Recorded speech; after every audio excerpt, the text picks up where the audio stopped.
Assalamu alaikum. Alors aujourd'hui, on fait le tri, d'accord? Quel business lancer? Qu'est-ce que quel business possible en fait, qui est possible, qui existe en ligne et lequel lancer? Alors vous me connaissez, aucune coupure aujourd'hui, comme d'habitude, on est naturel et on est parti. Donc, je vais commencer par vous dire quoi? À son avis, à votre avis? La question que tout le monde vous pose, pardon, je commence à bugger. La question que tout le monde se pose est la mauvaise. Comme d'habitude, il y a rien qui change.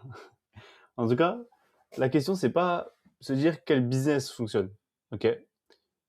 C'est pas ça, c'est pas la bonne question. La question qui se pose vraiment, hein, parce qu'en fait, en réalité, tous les business fonctionnent. D'accord? Tout le monde rapporte bien. La seule différence, c'est selon votre situation et c'est finalement, ça vous rapporte, s'ils sont faits pour vous. OK? Tant qu'ils sont bien faits, ça vous rapporte de l'argent. Donc ça dépend de votre situation et des connaissances et des compétences dont vous avez. Let's go, on va juste, comme d'habitude, faire un petit PowerPoint créé par Vibe Coding, Claude Code, vous connaissez. Hop là, ok, je m'appuierai. Et des fois, pas besoin de s'appuyer dessus. Ok, donc la question, voilà, c'est combien de temps, donc c'est la bonne question à se poser, c'est combien de temps avant mon premier euro. L'objectif, c'est de faire ça à là, donc il n'y a pas besoin de 3000 euros. 1000, 1500, ça suffit. Donc, finalement, la question, c'est euh,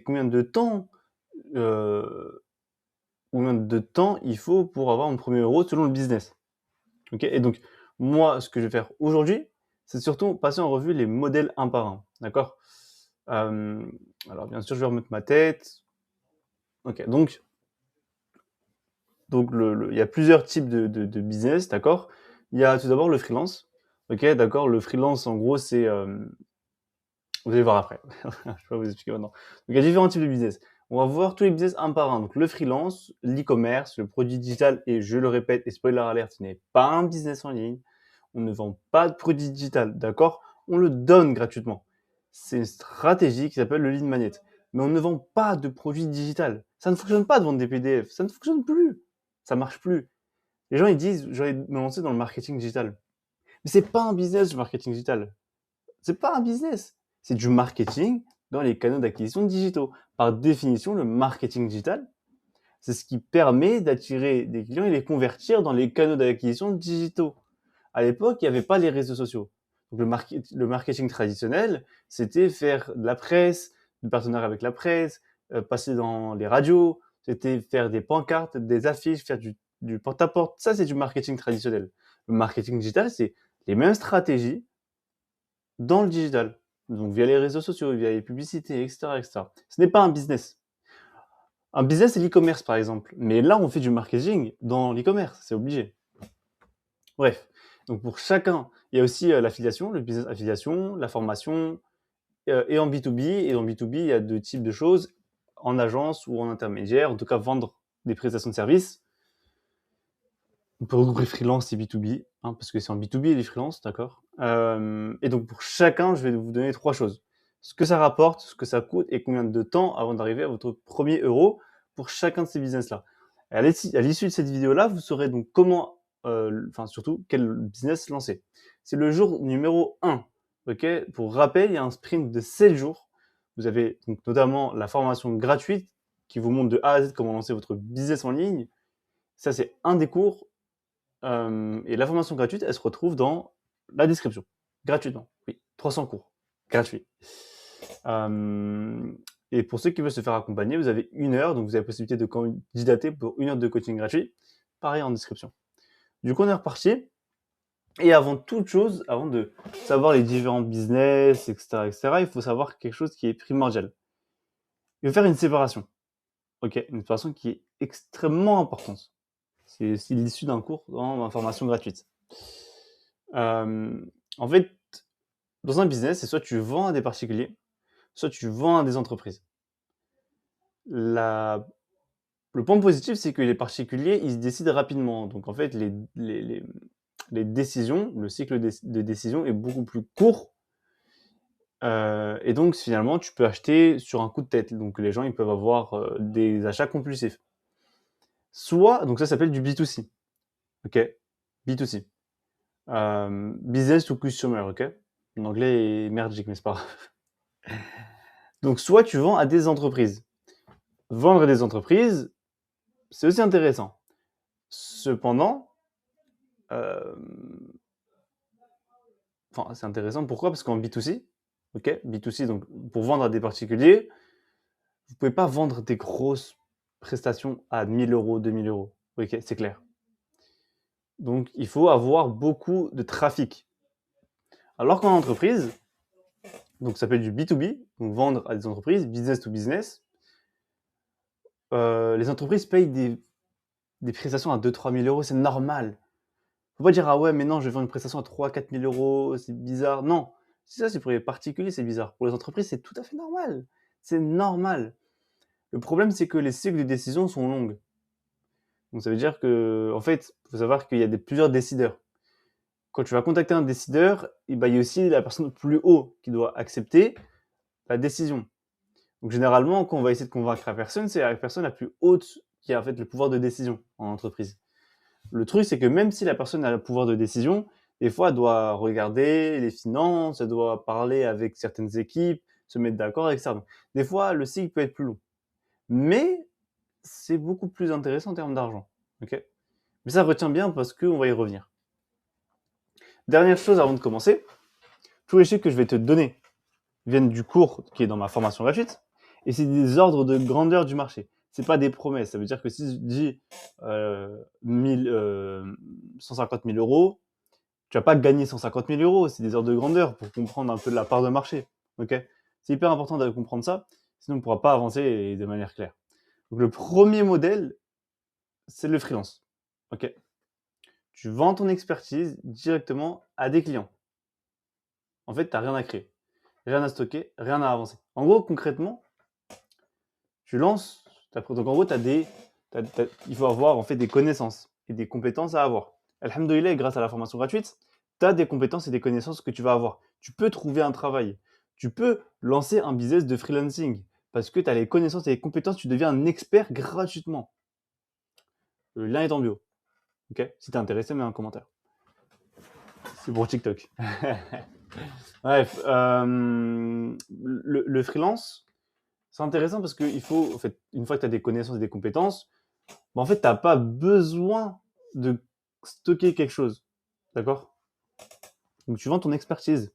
Ok, donc tu as plusieurs formes. Et je donne un exemple dans ma formation gratuite. Tu peux devenir expert en copywriting. Ok, et du coup, vendre tes prestations entre 500 euros et 5000 euros par mission. Ensuite, tu as le SEO. Tu optimises des sites Google pour environ 1000 à 10 000 euros par mois sur un client qui est récurrent parce que le SEO, c'est des abonnements par mois. Ensuite, la gestion de publicité entre 500 et 3000 euros par mois et par client. Et la gestion des réseaux sociaux, on va dire ça en tant que j'ai oublié le mot, entre 300 et 1500 euros par mois. L'avantage, il est énorme en fait. Quand tu démarres, tu factures et tu es payé. Ça veut dire que du jour au lendemain, tu as un client, tu as un salaire tous les mois. Okay, c'est l'avantage énorme et tu peux travailler à distance. Okay, et tu n'as pas de produit à créer, tu n'as pas d'attente, tu n'as pas de stock, tu n'as pas de SAV, etc. Par contre, il faut délivrer le service. Donc, tu peux avoir cette responsabilité et ce stress un petit peu. Okay, mais l'inconvénient, et surtout, et on va parler de ça maintenant, c'est surtout le plafond. En fait, si tu es dans l'optique de scaler, bon, pour l'optique de la hijra, c'est hyper intéressant. Ok. Mais pour l'optique de scaler, c'est-à-dire que au bout d'un moment, tu veux avoir énormément de clients, tu veux avoir plus d'argent, tu veux avoir du temps pour toi, à un moment donné, il y a un problème. Ce problème, c'est que dans une journée, tu as 24 heures. Ok. Sauf que en freelance, tu vends pas un produit, tu vends ton temps. En fait, tu vends tes compétences pour résoudre un problème. Et tes compétences pour résoudre ce problème-là nécessitent du temps pour résoudre ce problème. Ok, par exemple, gérer, faire du copywriting ou optimiser le SEO, ça demande du temps pour toi. Donc, dans une journée, tu ne peux pas gérer 150 clients, c'est impossible. Donc, il faut savoir ça. Donc, c'est-à-dire qu'il y a cette limite-là à prendre en compte. Après, tu peux après faire sous forme d'agence et du coup recruter des gens avec ça. Mais voilà, donc c'est quelque chose à prendre en compte. Le freelancing, c'est hyper intéressant et vous pouvez lancer dès maintenant avec ma formation gratuite. Le deuxième modèle, ça va être l'e-commerce. Concrètement, tu prends une boutique, tu vends un stock, un produit physique, et on est go. On est parti. Simple. Mais c'est le modèle un peu quand tout le monde pense, quand on dit business en ligne, tout le monde pense à l'e-commerce. Le problème, l'e-commerce, donc c'est hyper intéressant, hein. Bien sûr, tu peux travailler à distance, tous les business sont intéressants encore une fois, donc ça dépend de la situation. Là, dans le cas du e-commerce, après, il faut prendre en compte les marges et c'est un peu ça le problème, c'est que tu il y a le coût d'achat, OK, le coût d'achat au niveau du fournisseur, mais ensuite tu as les frais de livraison, tu as, les employés si tu as des employés, tu as, les frais de douane si tu as des frais de douane, tu as, le coût d'acquisition, d'accord? Le coût de production des vidéos, enfin, en gros, le coût d'acquisition, OK? Combien d'euros tu lâches pour avoir un client? Donc, par exemple, en lançant des publicités, tu dois lâcher de l'argent pour lancer des publicités et finalement, tu te retrouves à avoir des marges qui sont assez courtes, sachant que c'est des produits que tu vas vendre entre 0 et 100 euros et généralement pas plus de 150 euros. Et ce qui fait que tu as des marges qui sont plus basses en termes de quantité. Et ce qu'il faut que tu dois avoir beaucoup plus de trafic. C'est-à-dire qu'il te faut plus que 100 clients par mois pour pouvoir y vivre. Ça dépend du prix que tu vends. OK. Et en termes de marge. Sans compter le fait de te déclarer. Du coup, tu vas payer des impôts. C'est pour ça que je trouve l'e-commerce intéressant, mais pour moi, c'est pas le plus intéressant. Et si vous avez les compétences et si vous suivez la formation gratuite, allez lancer autre chose. Du freelancing, par exemple, ça peut marcher très bien. Ensuite, vous avez un autre modèle, d'accord? Mais avant d'expliquer, il faut savoir que même en e-commerce, en fait, ce qui est intéressant, c'est que dans tous les cas, en fait, c'est juste du vendre du produit physique. Donc c'est aussi intéressant, hein, comme tous les autres business. Donc je ne dis pas de ne pas faire l'e-commerce, c'est hyper important, hein, c'est intéressant l'e-commerce. Mais au moins je te dis ce que tu dois savoir avant de commencer à commander un stock, etc., etc. Voilà, en tout cas, c'est des choses à connaître. Ensuite, le troisième modèle, c'est le produit digital, vendre un e-book, un fichier. C'est pas intéressant, on va le laisser de côté. Mais vendre un SaaS, c'est vendre un logiciel. C'est beaucoup plus intéressant. Tu n'as pas de stock, tu n'as pas d'expédition, tu n'as pas de coût de vente. Tu as juste peut-être des coûts en termes de nom de domaine, quelques euros, les coûts d'IA, donc si tu utilises de l'IA, etc. En vrai, le vrai prix à payer, c'est surtout ton temps de création. Et ensuite, par contre, c'est sous forme d'abonnement, donc c'est hyper intéressant, c'est récurrent. Quatrième modèle, c'est l'affiliation. L'affiliation, c'est hyper intéressant. En fait, tu recommandes le produit de quelqu'un et à chaque fois que quelqu'un achète via ton lien d'affiliation, tu touches une commission entre 20, 50%, voire 80% selon les gens. Ce qui va être intéressant ici, c'est qu'en fait, au lieu de chercher un produit en e-commerce, je ne savais pas qu'il y avait la lumière. Au lieu de chercher un produit en e-commerce, au lieu de chercher à vendre un stock, au lieu de regarder le SAV, de gérer tout ça et de surtout trouver le produit qui fonctionne, en affiliation, tu te casses même pas la tête. Okay, en affiliation, tu sélectionnes déjà une personne qui vend déjà. Donc, ça veut dire que tu n'as même pas besoin de créer la boutique, de trouver le produit, d'analyser le marché, négocier le fournisseur, etc., etc. Si ta zone de génie, c'est de trouver du trafic, donc ramener des clients, alors fais de l'affiliation. Et en plus, il y a une technique assez simple, et c'est un cheat code. Si tu sais lancer des publicités, tu as tout gagné. Parce que l'affiliation, c'est quoi? Tu vends le produit de quelqu'un et tu touches une commission sur le prix de vente. Donc si moi je vends un produit à 100 euros et que tu me dis, et que je te dis, d'accord, vends ce produit pour moi et tu prends 50 euros, c'est hyper intéressant. Tu n'as pas les frais de livraison, le nanana, le nanana, le nanana. Et moi, je sais que mon produit il fonctionne parce que j'ai déjà eu des clients. Donc, quand toi, tu vas sélectionner la personne à qui tu veux faire l'affiliation, tu vas sélectionner le bon produit, la bonne boutique. Et finalement, les publicités, le cheat code, c'est publicité. Tu payes pour que des gens rentrent dans ta boutique. Donc après, si tu choisis la bonne personne qui a une bonne boutique, qui a un bon produit, tu auras d'énormes résultats. Donc en fait, tu vas lancer des publicités pour la personne et prendre une commission sur chaque vente. Vous avez pas compris? Je vais le répéter. Tu payes Google ou Meta pour avoir des clients. Sans te casser la tête à trouver le produit, à analyser le marché, ni rien du tout. C'est hyper intéressant. Le seul point négatif, enfin pas négatif, un point de vigilance, c'est la partie licite. Il faut faire hyper attention de choisir la bonne personne auquel vous vous affiliez. Que ce soit en termes de contrat que la personne va avoir avec le client, en termes de produit s'il est halal, en termes de financement du produit, en termes de fournisseurs. Est-ce que finalement c'est du BHSLM ou c'est du dropshipping qui est haram? Enfin, il y a plein de choses à prendre en compte, mais si c'est bien fait, il y a vraiment quelque chose à faire intéressant dedans. Ok. Cinquième modèle, c'est la formation. En gros, c'est là où tu as le meilleur de marge parce que tu as 80-95% de marge. Mais il faut avoir les connaissances et les compétences. Et le problème, c'est que la formation, le mot formation est vu négativement. Il y a une connotation négative quand je dis formation.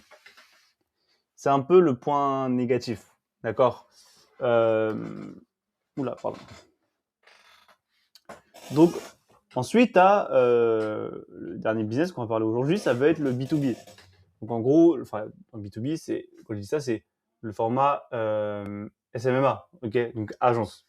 Autrement dit, tu vends un service à une entreprise, c'est comme le freelancing, sous format agence, c'est-à-dire que tu as des salariés qui ont travaillé pour toi, etc. etc. Ensuite, à être intermédiaire, tu vas relier une entreprise qui a un besoin à une entreprise qui a une solution. Et tu prends une commission. C'est aussi intéressant. Entre guillemets, en fait, le vente de service, c'est juste régler un problème. Et soit tu es l'intermédiaire, soit tu règles directement le problème sous format agence ou sous format freelancing. Et ce qui est intéressant, par contre, les montants, c'est qu'ils sont vraiment élevés. Genre, on parle de plusieurs milliers d'euros. Ok, c'est ça. Et en plus, les contrats sont longs, réguliers, et c'est prévisible. Tu sais que le mois prochain, tu as déjà un client. Tu as déjà un contrat, quelqu'un qui va te payer, ton client qui va te payer. Le problème, c'est juste que ça prend un peu plus de temps. Il y a plein de choses. Il faut aussi savoir closer. Donc, la partie commerciale. De toute façon, tout ça est écrit dans l'information, d'ailleurs. Pour les gens qui ne savent pas. Maintenant, on va les trier. Il y a un seul critère auquel on va parler aujourd'hui, c'est le temps pour avoir ton premier euro. Parce que c'est l'objectif pour faire la hijra. De manière rapide, tu peux avoir tes premiers euros rapidement en faisant du freelancing, ok, et d'e-commerce. En fait, peu importe le business, tu peux avoir des résultats rapidement si tu lances des publicités. Ok, c'est ça le point fort. Si tu as l'argent, le budget à investir, investis-le en publicité. En fait, tu vas avoir des résultats rapidement. Voilà. L'argent ne bloque pas. L'argent est un booster. Ok, vous avez moins de marge d'erreur. Du moins, vous avez plus de data, donc vous pouvez tester plus rapidement, avoir des résultats plus rapidement, etc., etc. Ok. Donc après, si tu n'as pas le budget et tu vas avoir de l'argent et tu veux avoir de l'argent rapidement, fais du freelancing. C'est le meilleur moyen d'avoir de l'argent rapidement sans avoir de budget. Ok. Donc voilà, c'était tout pour moi. Si vous avez d'autres questions, n'hésitez pas. Et si vous voulez rejoindre la formation gratuite, le lien est en description. Si vous voulez prendre un accompagnement avec moi, le lien est en description, Inch'Allah. Bon, moi je vous laisse sur ce. Prenez soin de vous, qu'Allah vous facilite. Et salam alaikum à tous.